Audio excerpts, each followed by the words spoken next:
So the devil born again Jio ഹോട്ട്സ്റ്റാറിൽ ഇപ്പോൾ stream ചെയ്യുന്നുണ്ട്. അതിൻ്റെ ഒരു ക്വിക്ക് റീക്യാപ്പാണ് ഇതിൽ. അപ്പോൾ നേരെ കാര്യത്തിലേക്ക് കിടക്കാം. അപ്പോൾ ഫസ്റ്റ് പോയിന്റ് പറയാം, മാറ്റ് മർഡോക്കിൻ്റെ ഒറിജിൻ. ചെറുപ്പത്തിൽ പുള്ളി ഒരു റേഡിയോ ആക്റ്റീവ് ആക്സിഡൻറ്റിൽ പെട്ടിട്ട് പുള്ളിയുടെ കാഴ്ചശക്തി മൊത്തം പോയിട്ടുണ്ടായിരുന്നു. പക്ഷെ കാഴ്ചശക്തി പോയോണ്ട് കാര്യമില്ല, ബാക്കിയുള്ള സെൻസസൊക്കെ പുള്ളി അങ്ങ് സൂപ്പർ ഹ്യൂമൻ ലെവലിലോട്ട് എത്തിച്ചു. അങ്ങനെ പുള്ളി ഇപ്പോൾ പകൽ സമയത്ത് ജസ്റ്റിസിന് വേണ്ടി പോരാടുന്ന ഒരു നേരും നിറയുമുള്ള ഒരു ലോയറും, രാത്രി സമയത്ത് വില്ലന്മാരൊക്കെ അടിച്ചു ഓടിക്കുന്ന വിജിലാൻറ്റി ആയിട്ടാണ് ജീവിക്കുന്നത്. അപ്പോൾ ലോയറിൻ്റെ പേര് മാറ്റ് മർഡോക്ക്, വിജിലാൻറ്റിയുടെ പേര് ഡെയർ ഡെവിൾ. പുള്ളി നിൽക്കുന്ന സ്ഥലം ഹെൽസ് കിച്ചൺ. ഇനി രണ്ടാമത്തെ പോയിന്റ്, കിങ് പിൻ വേഴ്സസ് ഡെയർ ഡെവിൾ. ഈ ഹെൽസ് കിച്ചൺ ഭരിക്കുന്നത് ഇവിടുത്തെ ഒരു ക്രൈം ലോർഡായിട്ടുള്ള വിൽസൺ ഫിസ്ക് ആണ്. മൂപ്പരുടെ ചെല്ലപ്പേരാണ് കിങ് പിൻ. ഈ സീരീസിൻ്റെ ഹൈലൈറ്റ് എന്ന് പറയുന്നത് ഈ കിങ് പിൻ വേഴ്സസ് ഡെയർ ഡെവിൾ ബാറ്റിൽ തന്നെയാണ്. ഡെയർ ഡെവിളുടെ മെയിൻ വില്ലനും ഈ വിൽസൺ ഫിസ്ക് തന്നെയാണ്. അവിടുത്തെ മിക്ക പോലീസും FBI ഒക്കെ ഈ ഫിസ്കിൻ്റെ കൺട്രോളിൽ തന്നെയാണ്.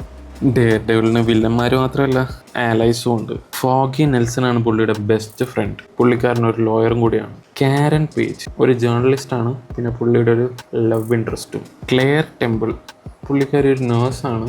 ഇങ്ങനെ എപ്പോഴൊക്കെ അടി വാങ്ങി കൂട്ടി വരുമ്പോഴും പുള്ളിക്കാരനെ ശുശ്രൂഷിക്കുന്നത് ഈ ക്ലെയർ ടെമ്പിളാണ്. പിന്നെ ഇങ്ങേരുടെ ഒരു ഗേൾ ഫ്രണ്ട് ഉണ്ട്. പുള്ളിക്കാരി ഒരു വിജിലാൻറ്റി തന്നെയായിരുന്നു. പുള്ളിക്കാരുടെ പേരാണ് എലക്ട്ര നാച്ചോസ് അല്ല നാച്ചിയോസ്. പുള്ളിക്കാരി ഈ സീസണിൽ ഉണ്ടാവുമെന്ന് കണ്ടറിയാം. പിന്നെ ഒരു ചെക്കനുണ്ട്, ദ പണിഷർ. പുള്ളി എന്ന് പറയുന്നത് വേറെ തന്നെ ലെവലാണ്.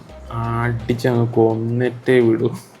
നമ്മുടെ ഡെയർ ഡെവിളിനെ പോലെ ഒരു മോറൽ കമ്പസ് ഒന്നും ഇങ്ങേർക്കില്ല. ഡെയർ ഡെവിൾ ഒരു പ്രോപ്പർ ക്രിസ്ത്യാനിറ്റിയൊക്കെ ഫോളോ ചെയ്യുന്ന ആളെ കൊണ്ട് കൂടുതൽ വയലൻസിലോട്ടൊന്നും പോകില്ല.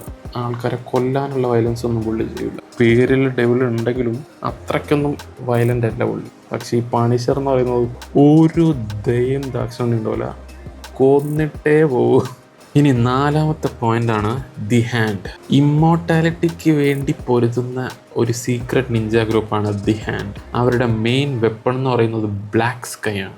ബ്ലാക്ക് സ്കൈ എന്ന് പറയുന്നത് ഒരു കോഡ് നെയിമാണ്. ആ കോഡ് നെയിമുള്ള വ്യക്തി is none other than Electra. അപ്പോൾ ഇവരും ഈ സീരീസിലെ മെയിൻ വില്ലൻസ് ആയിട്ട് വന്നിട്ടുണ്ട്. പിന്നെ അഞ്ചാമത്തെ പോയിന്റ്, നെറ്റ്ഫ്ലിക്സ് സീരീസിലെ ലാസ്റ്റ് സീസൺ ആയിരുന്നു സീസൺ 3.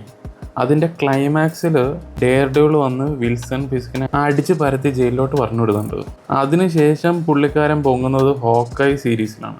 അതിൽ ലാസ്റ്റ് വന്ന് ഒരു വെടിയും കൊണ്ട് തിരിച്ച് വീണ്ടും പോകുന്നുണ്ട്. അതിനുശേഷം പിന്നെയും പുള്ളി വരുന്നത് എക്കോ എന്ന് പറഞ്ഞൊരു വേറൊരു MCU സീരീസിലാണ്. അതിൻ്റെ അവസാനം പുള്ളി ഒരു മേയറായിട്ട് ഇലക്ഷന് മത്സരിക്കാനുള്ള തയ്യാറെടുപ്പൊക്കെ കാണിക്കുന്നുണ്ടായിരുന്നു. അപ്പോൾ വിൽസൺ ഫിസ്ക് മേയറായിട്ട് ഇലക്ഷന് മത്സരിക്കുന്നതൊക്കെ ആയിരിക്കും ഡെയർ ഡെവിൾ ബോൺ അഗെയിൻ സീരീസിൽ കാണിക്കാൻ പോകുന്നത്. ഇനി ബോണസ് പോയിന്റ്, ഡെയർ ഡെവിൾ എന്ന സീരീസ് ഫസ്റ്റ് തുടങ്ങിയത് നെറ്റ്ഫ്ലിക്സിലാണ്. അവിടെ 3 സീസണും വലിയ ഹിറ്റ് തന്നെയായിരുന്നു. അതിനുശേഷം ഡിസ്നി വിചാരിച്ചു അവരെ മാർവൽ സിനിമാറ്റിക് യൂണിവേഴ്സിലേക്ക് കൊണ്ടുവരാമെന്ന്. അതിൻ്റെ തയ്യാറെടുപ്പിലാണ് മാറ്റ് മർഡോക്ക് എന്ന ലോയറെ സ്പൈഡർമാൻ നോവേ ഹോമിലും പിന്നെ ഷീ ഹൾക്കിലും ഒക്കെ പ്രസൻറ്റ് ചെയ്തത്. ഇനി ഡെയർ ഡെവിളിനെ ഫുള്ളായിട്ട് നമ്മുടെ മാർവൽ സിനിമാറ്റിക് യൂണിവേഴ്സിലേക്ക് ഇൻ്റഗ്രേറ്റ് ചെയ്യാൻ പോകുന്ന സീരീസ് ആയിരിക്കും ഡെയർ ഡെവിൾ ബോൺ അഗെയിൻ. ഇത് സ്ട്രീം ചെയ്യുന്നത് നെറ്റ്ഫ്ലിക്സിലല്ലാത്തതുകൊണ്ട് പണ്ടത്തെ ആ ഒരു വയലൻസും ഗ്രിറ്റിനെസ്സും ഡാർക്ക് തീമും ഒക്കെ ഉണ്ടാവുമോ എന്നുള്ളത് ഡൗട്ടാണ്. കാരണം MCU പൊതുവെ ബ്രോഡായിട്ടുള്ള ഓഡിയൻസിന് വേണ്ടി കുറച്ച് ടോൺ ഡൗൺ ആയിട്ടുള്ള വേർഷനൊക്കെയാണ് കാണിക്കാറ്. അങ്ങനെ ഡെയർ ഡെവിൾ വരുന്നതോടുകൂടി മാർവൽ സിനിമാറ്റിക് യൂണിവേഴ്സിൻ്റെ തലവര മാറുമെന്ന് നമുക്ക് നോക്കാം. അപ്പോൾ ശരി, ഞാനിന്ന് ഈ സീരീസ് കണ്ടേച്ചും വരാം. All right.